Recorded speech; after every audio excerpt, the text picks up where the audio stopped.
आठ मंगला पूजन उत्सव सहित उद्यापित है प्रसिद्ध चूड़ाखाई यात्रा।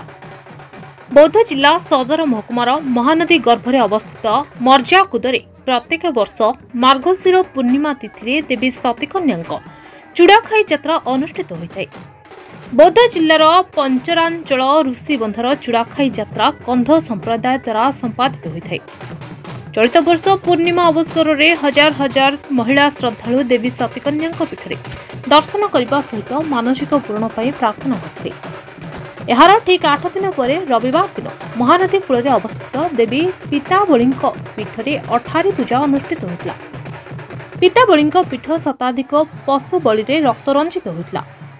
अश्लील बोली उच्चारण पूर्वक यह चूड़ाखाई यात्रा देवी सतीकन्या और देवी पीताबली उत्सर्गीकृत होता सूचना मिले। तेबे भक्ति और निष्ठार पर्व मर्जाकुदर चूड़ाखाई यात्रा आनंद उल्लासर सहित पालन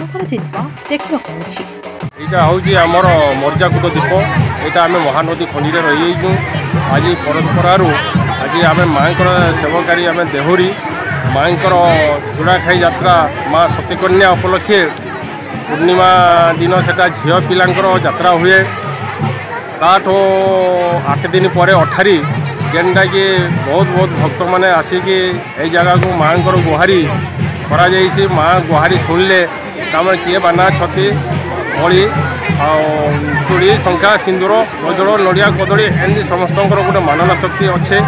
तेणुक यहाँ गोटे आमर गोटे प्रत्यक्ष देवी मर्जाकुदे प्रत्येक वर्ष मार्गशीर पूर्णिमा दिन माँ सतीकन्या उद्देश्य यहाँ पूजा कराए और तार सप्ताह पर से भाया से दिन सप्ताह पर माँ पीताबली नदी कूल पीठ में पूजा कराए।